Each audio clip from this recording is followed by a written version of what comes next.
और बिहार की सियासत में एक बार फिर नीतीश कुमार बड़े उलटफेर की वजह बन गए हैं। एनडीए से अलग हो चुके हैं, महागठबंधन का उन्होंने दामन थाम लिया है। लेकिन इस सियासी उठापटक के बीच एक पोस्टर बड़ी तेजी से वायरल हो रहा है। इस पोस्टर में लिखा है, नीतीश सबके हैं। क्या है इस तस्वीर के सियासी मायने, इस रिपोर्ट के जरिए आप समझिए।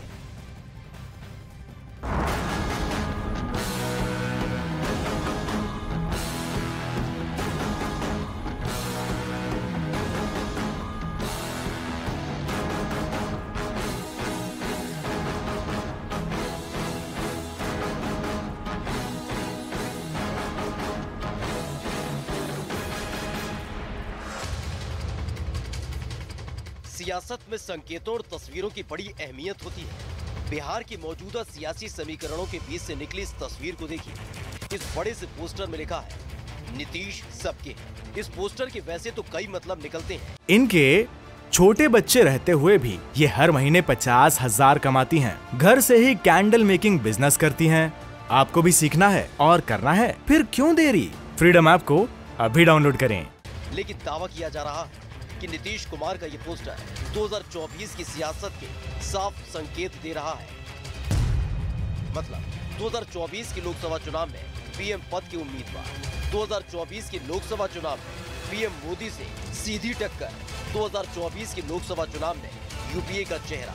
एक साथ इनके पास 5 पार्टियों की मीटिंग, एक साथ सब लोग थे और जैसे ही हमने वहां त्याग पत्र दिया तो इनके यहाँ गए और सब लोगों ने एक साथ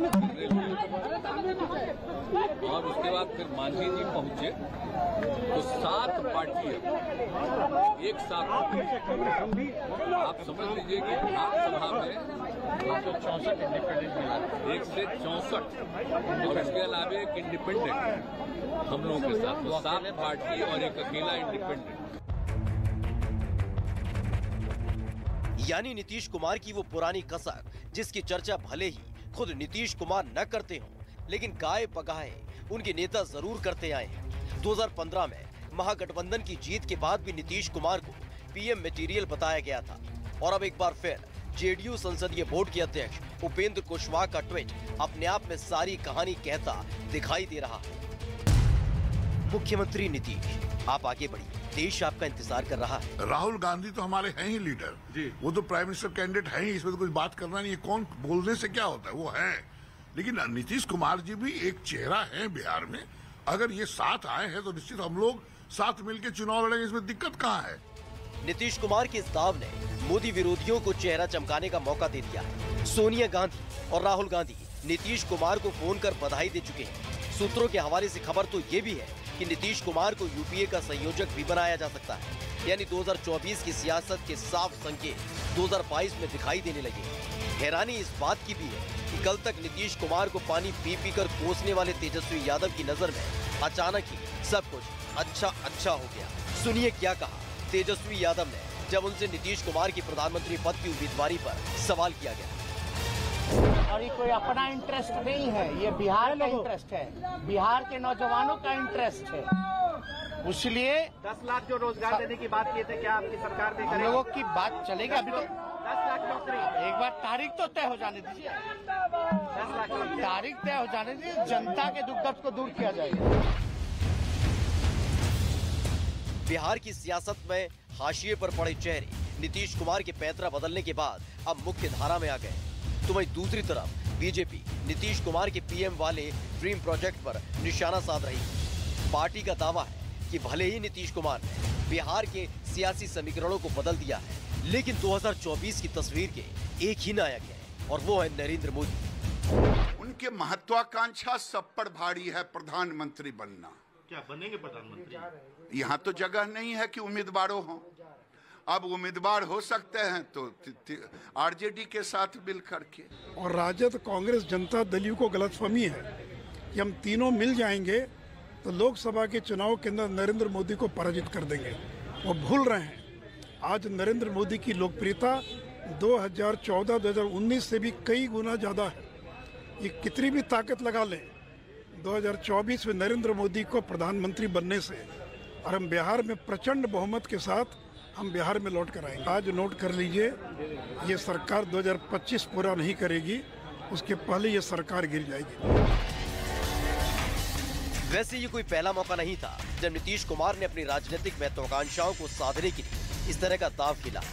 बिहार के सियासी इतिहास में कई बार उनके यू टर्न की कहानियां दर्ज हैं, लेकिन सवाल यही है, जिस नाराजगी और गुस्से का हवाला देकर उन्होंने बीजेपी से किनारा करके महागठबंधन का दामन थामा है, तो अब इस नई राजनीतिक निष्ठा को वो कब तक निभा पाएंगे? सवाल तो ये भी है कि इस वायरल पोस्टर से जो संदेश और लक्ष्य दिखाई दे रहा है, क्या वो पीएम मोदी के आगे पूरा हो पाएगा?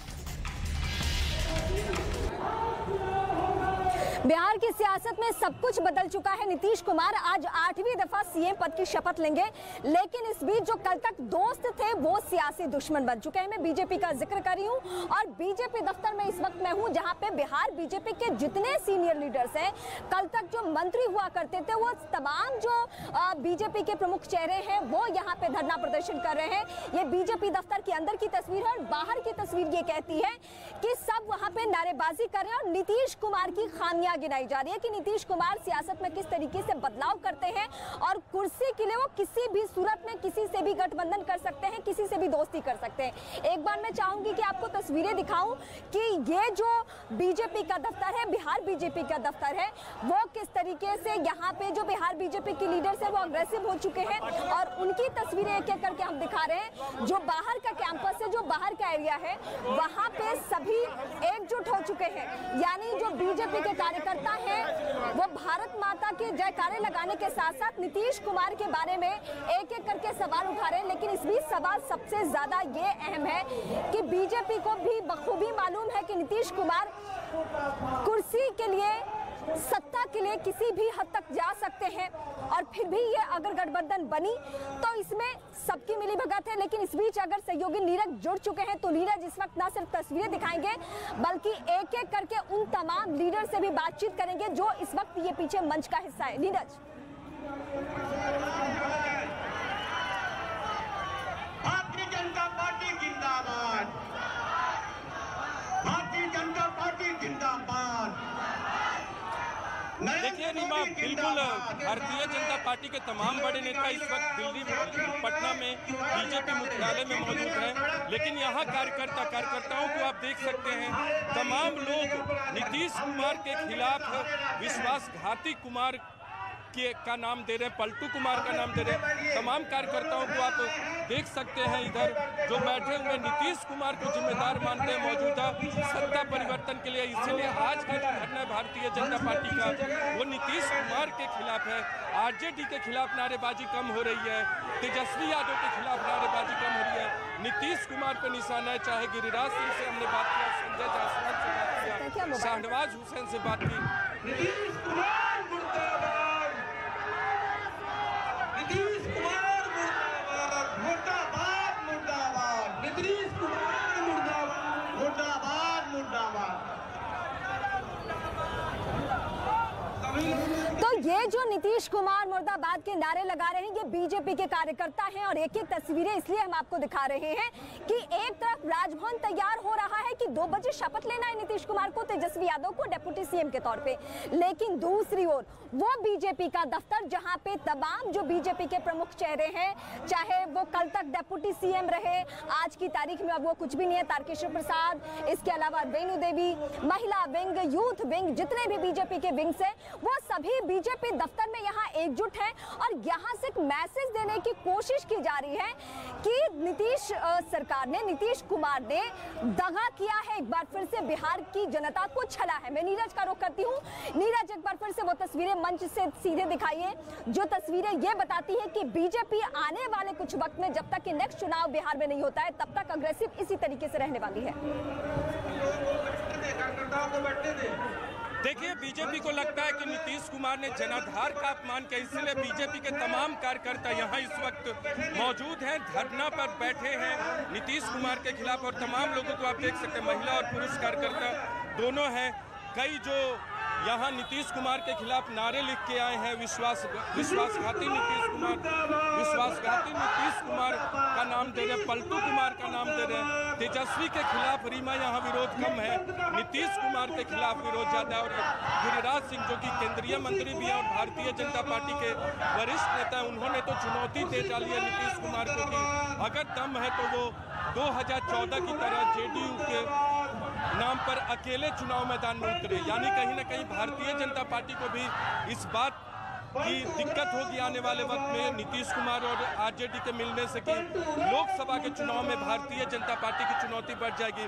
लेकिन यहाँ इस वक्त नारेबाजी ग्राउंड जीरो से मेरे सहयोगी रीमा और नीरज पहुंचा रहे हैं। लेकिन इस बीच आपको यह बताना भी जरूरी है कि बिहार में चल रहे सियासी घटनाक्रम के बीच कुल 164 विधायकों की लिस्ट राज्यपाल को सौंपी गई है। आइए आपको तफसील से बताते हैं फैक्ट्स के साथ कि इस 164 में किन किन पार्टियों के आखिर कितने विधायक यहां पर मौजूद हैं। महागठबंधन, क्योंकि अब उसी की बड़ी तस्वीर यहां पर बनती हुई दिखाई दे रही है, तो जेडीयू के 45, आरजेडी के 79 इसमें मौजूद है और कांग्रेस के 19 विधायक, लेफ्ट के 16, हिंदुस्तानी अवाम मोर्चा का जिक्र करें तो 4 और एक निर्दलीय विधायक भी इसमें शामिल है। यानी कि कुल विधायक इसमें 164 होगा। ये आंकड़े यहां पर आपको सियासी समीकरण के तौर पर नजर आ रहे होंगे, जबकि 243 सीटों वाली बिहार विधानसभा में बहुमत के लिए 122 का आंकड़ा चाहिए, जबकि महागठबंधन के पास बहुमत से 42 ज्यादा विधायक मौजूद है। तो ये सियासी समीकरण ना सिर्फ बिहार बीजेपी के बल्कि बिहार से जो ताल्लुक रखने वाले नेता हैं बीजेपी के, वो सब अग्रेसिव हो चुके हैं और एक के बाद एक सभी सवाल उठा रहे। रविशंकर प्रसाद ने क्या बयान दिया है नीतीश कुमार को लेकर, इस नई गठबंधन को लेकर, वो बयान सबसे पहले हम सुनवाते हैं आपको। नीतीश जी भ्रष्टाचार के साथ चले गए, कांग्रेस के साथ चले गए, उनको मुबारक है। इसका जवाब बिहार की जनता देगी और कस कर देगी। लोकसभा चुनाव में 24 में और विधानसभा चुनाव में 25 में। बीजेपी अकेले दम पे रहेगी? बिल्कुल, बाकी साथी आएंगे, चिंता मत करिए आप, अभी भी तो वही है ना। इसलिए आप निश्चिंत रहिए। बिहार की जनता, देश की जनता नरेंद्र मोदी की अगुवाई में क्या बदला है देश, ये देखती है। तो सिर्फ रविशंकर प्रसाद ही नहीं बल्कि इसके अलावा केंद्रीय मंत्री गिरिराज सिंह भी इस पूरे मामले को लेकर अग्रेसिव हो चुके हैं। वो कई सारे ऐसे ट्वीट्स भी कर चुके हैं जिसमें उनका गुस्सा सीधे सीधे देखने को मिल रहा है और आने वाले दिनों के लिए ये बिहार के लिए संकेत है कि बीजेपी चुप नहीं बैठने वाली है। गिरिराज सिंह को सुनिए, उन्होंने कहा क्या है। गिरिराज जी, ये क्या हो गया? पिछली बार वो आरजेडी छोड़ के आपके साथ आए, इस बार आपको छोड़ के आरजेडी के साथ चले गए। आप लोग से बहुत नाराज हैं, उनके पार्टी के सांसद खुद नीतीश कुमार भी और उनके विधायक भी। मुझे हंसी आती है जिस व्यक्ति को न नाराजगी से कोई मतलब नहीं है। इनके नाराज की परिभाषा समय समय पर बदलते हैं। ये लालू जी के साथ जब गए, वहां से निकले तो वहां भी नाराज की परिभाषा बदले। भारतीय जनता पार्टी ने इन्हें मुख्यमंत्री बनाया। भारतीय जनता पार्टी ने उन्हें जब कह दिया कि हम मुख्यमंत्री के मेरे उम्मीदवार ये हैं 20 के पहले, तो 43 और 74 आया तो भी इनको मुख्यमंत्री माना। तो इस वक्त एक एक करके हम नेताओं को सुनवा रहे हैं, यानी बीजेपी का रुख क्या है, बीजेपी का मूड क्या है और बीजेपी कितनी एग्रेसिव हो चुकी है, ये तस्वीरें देखने के बाद आपको पता भी चल रहा है। नीरज बेहद करीब है मंच के और वो इस वक्त बताएंगे आपको और नेताओं से बातचीत भी करेंगे कि क्या ये सिर्फ एक दिन का धरना है या आने वाले दिनों में सरकार की खामियां गिनाई जाएगी, नीतीश कुमार की, तेजस्वी यादव की खामियां गिनाई जाएगी। ये इस वक्त नीरज हमें अपडेट करेंगे। नीरज, देखिए, मंच पर तमाम बीजेपी के कार्यकर्ता है, लेकिन मुख्यालय के अंदर की तस्वीर आप देख सकते हैं। तमाम नेता और कार्यकर्ता यहाँ जुटे हुए हैं। संजय जायसवाल से भी थोड़ी देर के बाद बातचीत करेंगे, जो कि बिहार बीजेपी के अध्यक्ष है, लेकिन कार्यकर्ताओं का जमावड़ा है। सत्ता पक्ष से विपक्ष में भारतीय जनता पार्टी पहुंच चुकी है और पूरा का पूरा विरोध नीतीश कुमार के खिलाफ है। पलटू कुमार का नाम दे रहे हैं, विश्वासघाती कुमार का नाम दे रही है भारतीय जनता पार्टी। और भारतीय जनता पार्टी को इस बात की उम्मीद नहीं थी कि ऐसा होगा। एक बार फिर आपको तस्वीरें दिखाते हैं, कैमरा पर्सन चंदन से कहेंगे वो तस्वीरें दिखाएं। अंदर की तमाम नेता, भारतीय जनता पार्टी के बड़े बड़े नेता यहाँ मौजूद हैं, अंदर बैठे हुए और कार्यकर्ता बाहर नारेबाजी कर रहे हैं नीतीश कुमार के खिलाफ। रविशंकर प्रसाद भी यहाँ पहुँच गए हैं, रविशंकर प्रसाद से बातचीत की कोशिश करेंगे। लेकिन रविशंकर प्रसाद से बातचीत की कोशिश करेंगे। सर क्या उम्मीद थी कि ऐसा होगा? बात कर दी आपके। देखिए रविशंकर प्रसाद यहाँ पहुंचे हुए हैं। सर क्या उम्मीद थी ऐसी? रवि सर देख सकते तमाम वाले हाल में पहुंच जाएगी जहां प्रतिदिन हत्या, लूट और अपहरण का उद्योग चलता था और मुख्यमंत्री कार्यालय नियंत्रित करता था। उससे बचने के लिए हम लोगों ने इसको अभी तक बर्दाश्त किया था। उनका वो 2010 से सपना देख रहे हैं, लेकिन प्रधानमंत्री बनने का सपना देने के लिए उदाहरण प्रस्तुत करना पड़ता है। प्रधानमंत्री जी ने गुजरात में जो काम किया था उसके कारण देश की जनता ने उन्हें प्रधानमंत्री चुना, और जब प्रधानमंत्री के तौर पर उन्होंने जो गरीबों के लिए, दलितों, शोषितों, पीड़ितों, वंचितों के लिए जो काम किया उसके कारण उन्हें